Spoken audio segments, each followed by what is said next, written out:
All right, welcome back. Welcome back to another episode of news. What else can we find? What else is going on out there? What's going on out in that crypto space? I don't know, but we're going to dig in and see what's going on. We've got a post here from Flare. Not financial advice or none of this stuff. We're just going through news. So these are articles that I found to be, noticeable. Why is Flare Labs developing Flare assets? This initiative aims to allow tokens like Bitcoin to participate in DeFi in a trustless manner. It says, understand the bridging challenge for Bitcoin, right? So you can see there's a whole article here. Why native Bitcoin cannot be sent to other blockchains. Blockchains are like islands, each with distinct priorities reflected in their technical and social structures. And that's really what networks are. Things are built to run on networks or built to operate on those islands that sit off by themselves. And the whole purpose of these people making bridges is so you can go from one island to the next. Totally get it, totally understand. But it's a pretty good read there. And again, that is a post from Flare at Flare Networks, right? At Flare Networks. I thought I was following that. That's crazy. All right. Crypto Aries shared a post. 2025 is the year at Axelar will scale, starting with XRP Ledger and Sui moving very, very fast. AI agents will take an action on your behalf and be the biggest users of interoperability technology. All right, let's hear what's going on here. All right, let's check this out. And 2025 is the year we scale, starting with XRPL and Sui, and we're gonna be moving very, very fast once those two chains go live. To the question about AI agents, one complaint we get in general about interoperability is that, well, you cannot have too many chains because how do you navigate all those chains? It's very, very complex for users. Mm-hmm. And the answer is that all of that is going to be abstracted away. AI is going to be massively helpful there, because imagine a future where your AI agent you'll prompt something and they're going to be able to take an action on your behalf, right? Like, let's say, go to a lending market or find the best lending protocol that gives me the best rate, mm-hmm. and go trade on that, right? And then under the hood, it's going to identify the chain, right? Maybe it's on XRPL. It's going to transfer over the funds through Axelar, and it's going to take an action on behalf of the user. So if anything else, I do expect that AI is going to be the biggest user of interoperability technology in the future, just because it simplifies user experience so much. Need we go any further? He just clearly said, hey man, listen, we're going to set up artificial intelligence. We're going to train it, teach it how to do these things. And then in the background, it's going to do the transactions that you want done. And how is it going to get that done? It's going to need to use something like XRP. He said XRP. We heard that. Again, you're not going to be able, in my personal opinion, these are my thoughts, everybody's not going to be able to use XRP. So this is why I say institutions and big companies and whatnot will be using it, because as more of these people with these big companies talk about the use, that pushes the small people like us out of it. And by out of it, I mean as regular everyday users of it, right? We can be supporters financially by holding XRP, especially when we purchase so much at an earlier time. So yeah, they'll need to buy it back at some point in time. Will it happen this year? Who knows? I'm not too hyped. I'm not expecting to see a $5,000, $6,000, $7,000, $8,000, $10,000 XRP this year. It's just not what it is for me. I do expect to see sometime this year $159 XRP. That's kind of what I'm imagining in my head. Like, I really do think we can see like $159 XRP. Like, I do feel like we can see that this year. And that's just based on the fact of all these big companies and entities that want a piece of that to do their things. Okay? Like, if you think about it, he's saying that they're programming things to do these transactions, and these things are going to do them behind the scenes. It's not you doing anything, it's what they're doing. So they need to be running fast, cheap, effectively, and efficiently. So that XRP, right? Oh wow, let's use that because bing, 1 2 3 1 2 3 1 2 3 transaction complete, 1 2 3 transaction complete, right? Efficient, and then it just sounds so much better to them. Like, wow, why would I use something like Ethereum first layer, or a second layer, right, that sits on top of Ethereum, or a third layer, or a fourth layer? Like, that's a lot when I can just go to something already built, right? And even after this, you got to remember you have all these other ledgers that can do something similar, instantaneous transactions. I just, HBAR, XDC, XLM, Algorand. I think even Ren can do stuff like this. I'd have to look back into it, but I believe even Ren can do stuff like this, fast transactions. And so when you start programming on them, that's why I look at this and say, oh yeah, well, I don't think the little guys like us are meant to be in that space. You listen to the big people talking, these are the money people, corporations, institutions, companies, businesses. This is the stuff that they need. That's why they're sitting up high. And I believe all the other ones, right? Ooh, anyways, thank you for sharing that, Crypto Eric. Amy Lee, I believe, I hope I didn't mess that up, shares could become the global standard for cross-border payments. The potential for XRP to reach 4 to 5 digits per coin is now within reach. Yeah, I believe at some point. I just don't think this year, and I could be wrong. I just don't have that gut feeling that it's this year. But it's okay. Let's just go on with the article. Meanwhile, CTF token, the top DeFi asset on XRPL, has sealed partnerships with Amazon and Walmart, paving the way for retail. All right, so yeah, right. Let's hear what this clip says. Because she shared this clip, so let's check it out. If XRP and Ripple is so good, why isn't JP Morgan using that instead of making their own? Well, because they're evil. Okay, so let's get rid of them. So he goes to WEF and says, okay, well, the Bank of International Settlements, we're going to get to use this. Now, here's the funny thing. If you transfer money across international lines, you pay the Bank of International Settlements. Well, why is that? Well, because 400 years ago, the Rothschilds signed a contract, a treaty, and said any international payment has to pay either BIS or Standard Chartered, both of which they own a piece. If XRP and Ripple is so good, why isn't JP Morgan? That's interesting. What did he say? You have to pay to move money. You have to pay a third party because of a contract that was signed. You're going to pay them to move money internet.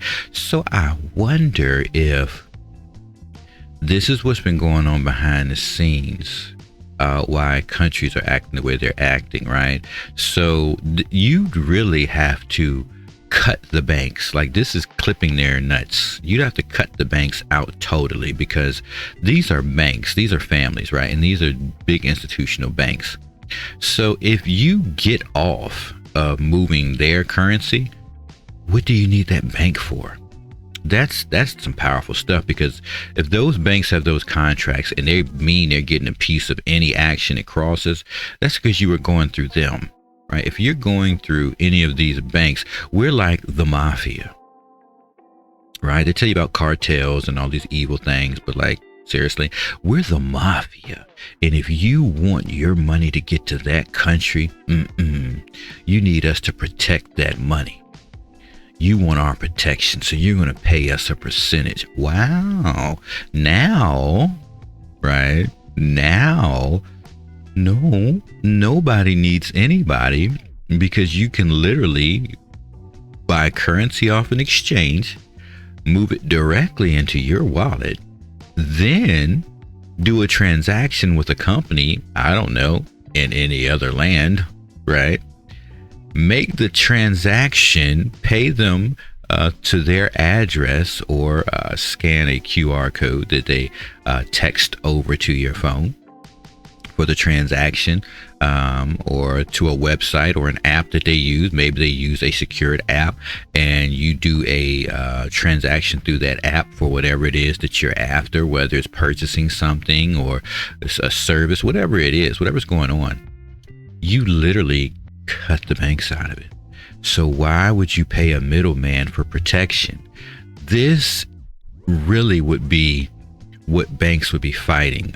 Banks would be fighting this, right? Like, banks don't want this.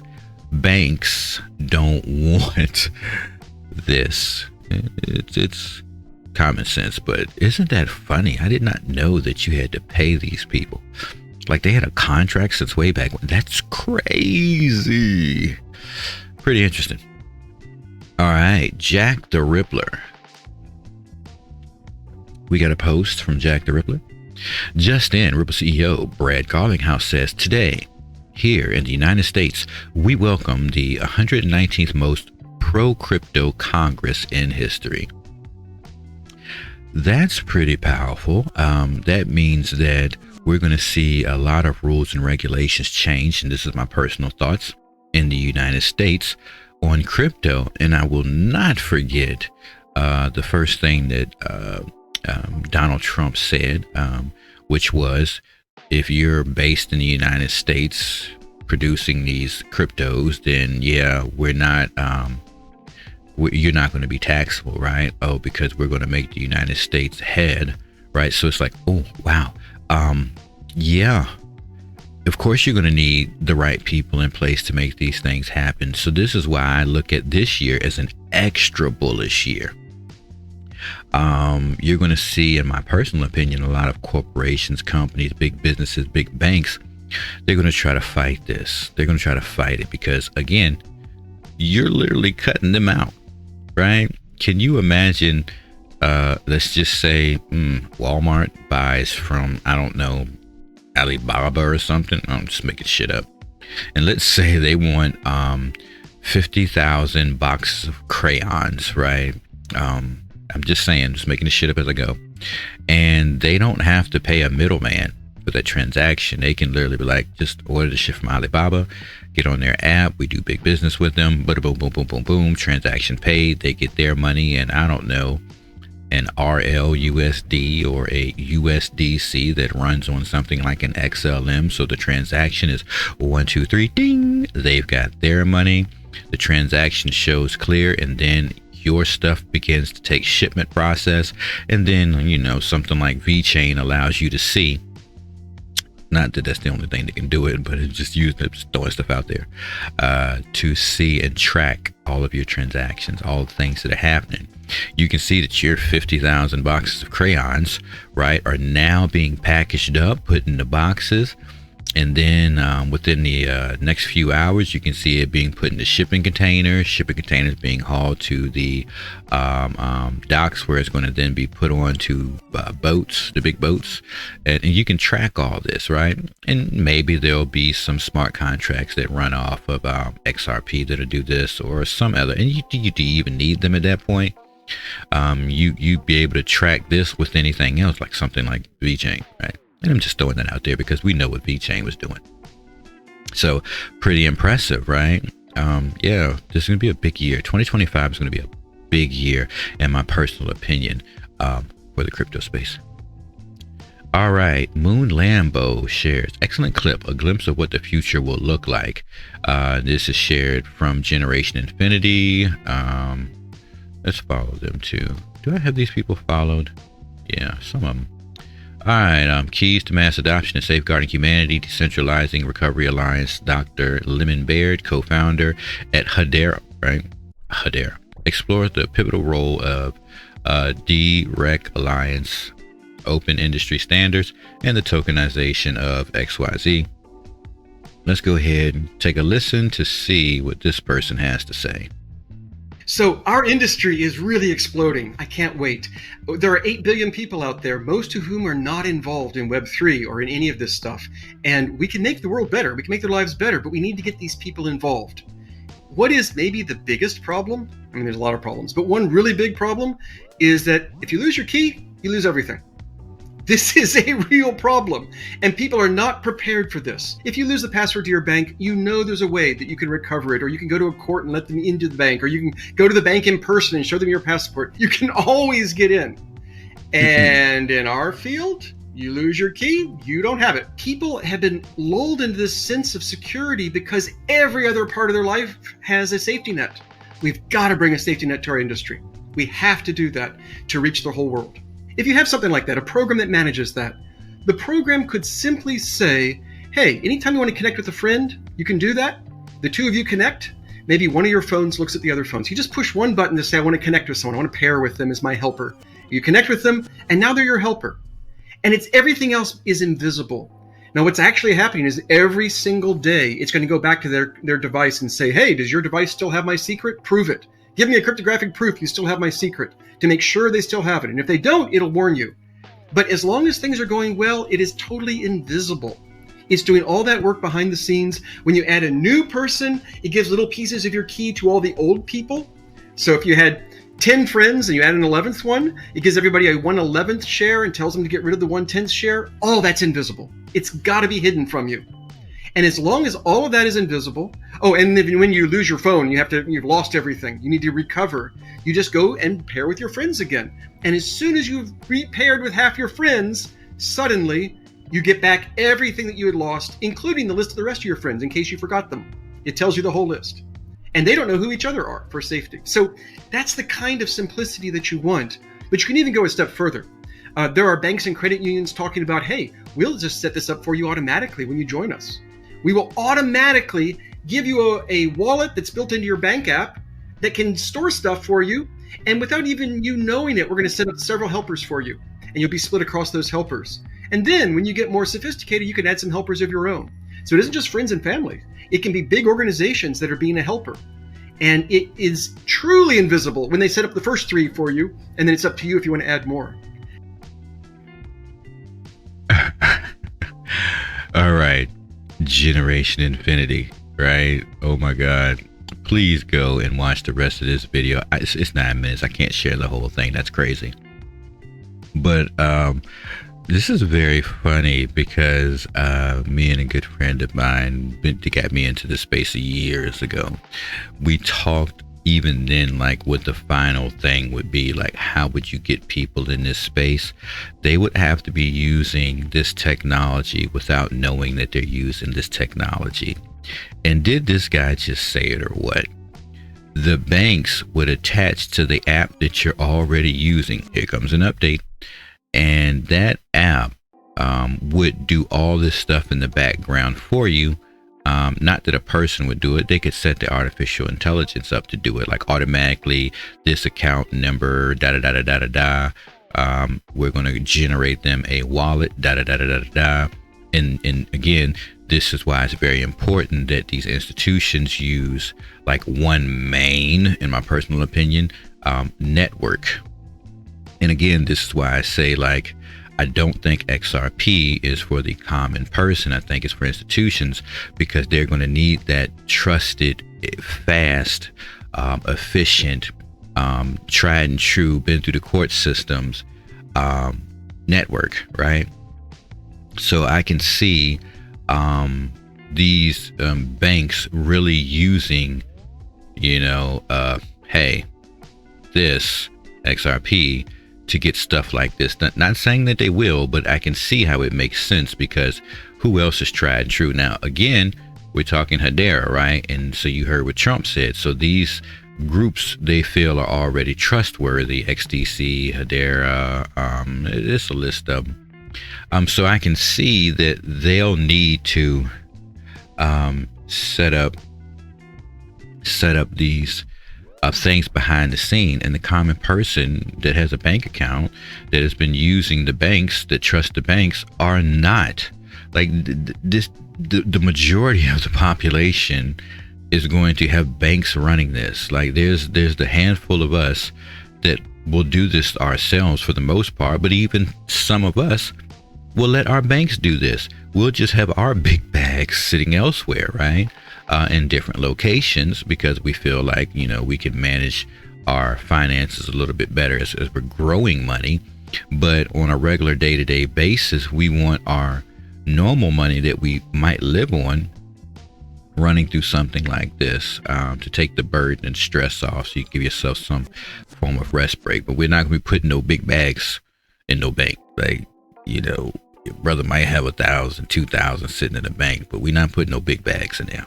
That's crazy. Yeah, look, Generation Infinity, like go check this out. I wish I could play the whole video, but it would be a super long video because that's already 9 minutes there.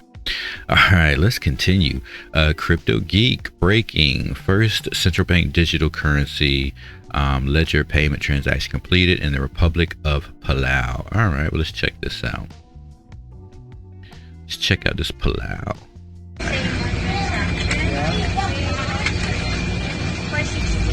Okay, so 460. so scan the QR code, and then scan the QR code. And 460. then 4.6 amount. 4.60, 68. Pay. Okay, wait a minute.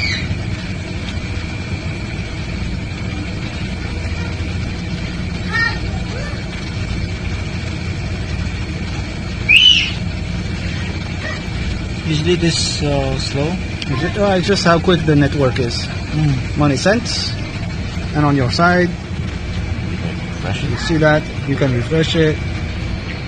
So it was 682, and we'll have plus 468. 5.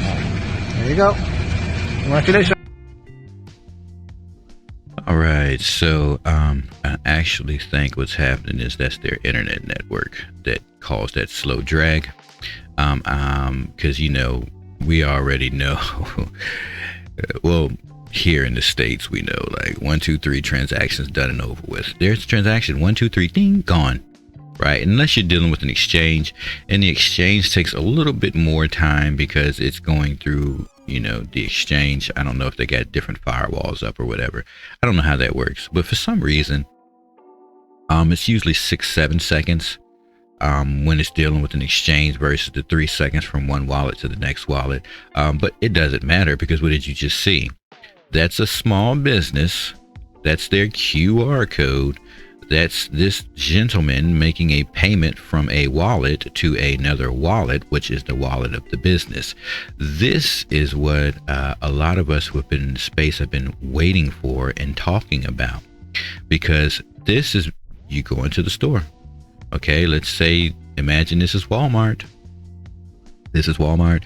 You scan all your stuff, and you know that big screen there, and the camera's here watching you. And you scan, ding, ding, ding, ding, ding, and then on the screen right here, it says how much, da da da da, and you can select the payment. Right? You says crypto payments, ding. And you click that button, boom, and then it'll bring up maybe a list of wallets that's accepted. And you might say, "Ooh, I can pay in HBAR, right?" Or I don't know, something. Let's just, for the sake of argument, okay, I can pay in XRP. Let's just say that. All right. All right. Let's just go with it. Just click crypto networks, XR, and it's a network because you're paying on a network. Most people might not understand that, but for the common people like us that are involved, we understand it. And this is why, again, what he's saying is important, because if the bank set this stuff up behind the scenes and you make a payment, your bank might convert this stuff into, you know, XRP, which then turns into like RLUSD behind the scenes, and you not even knowing. You think because your bank app says you've got, I don't know, $1,000 in your bank account, you're thinking, okay, I've got $1,000, and you go to Walmart, you do the same thing, and you push, I don't know, maybe you select debit or something, or I don't know, and you click your normal debit button, and maybe it tells you to a card, because you know they can do it with cards, and you stick your card in there, and it might still take a payment because it's set to accept crypto here at this machine. And it doesn't even have to, because they can take straight to your bank. So your bank could send over to that Walmart through that card you slid a transaction that takes money, but then they're really sending RLUSD between them, right? So because your bank can do that, and this is why I think the institutions, the big banks, they're going to want to buy XRP so that they can do all this stuff behind the scenes. But let's come back to the person that already knows how this works, which is the guy we're seeing here. So he's at Walmart and he says, oh yeah, crypto, nice. Clicks the crypto button. He sees one of his comes up. He says, oh, XRP, I got XRP. Let me go ahead and scan for that wallet. So he goes and opens up that wallet that he has. Boom, opens it up. And then he scans the QR code from that wallet. This says, okay, we're going to take the $7 RLUSD. Ding. All right. And that transfer happens. 1, 2, 3. 1, 2, 3. Transaction done. You get your receipt. You grab your bags and you're out the door. You see how easy that is? So now the common person might not understand that. And this is why what he's saying is so true, is you're going to need banks doing this stuff behind the scenes. And they're going to figure it out. He's telling you they're going to figure it out. I don't know what he says in the rest of this video, but you should probably go to Generation Infinity and subscribe or follow them. Check this video out and see how that goes. All right, we don't want to rewatch it. All right, let's see. Coin Ledger, right? Yeah. We'll close here with this one. All right, so Ripple posted managed versus self-custody. This goes right to what we're talking about. So let's just check out what this lady has to say, because, you know, sounds like it's what we're talking about. I'm so excited I finally made it to the show. Let's go. Hi, I'm Yana Novikova, and this is Crypto in a Minute. If we make a parallel to traditional finance, self-custody is like keeping your funds, your money at home under a mattress, and managed custody is like keeping your money at the bank. So self-custody means you're in complete control of your cryptocurrency. You manage your own private keys. These are master passwords to your funds. So you're not relying on any third parties, and you have full control over your assets. However, this means you are also entirely responsible for security. So if your private keys get lost or stolen, then you most likely will lose your funds. Managed custody is like having a digital bank handling your crypto.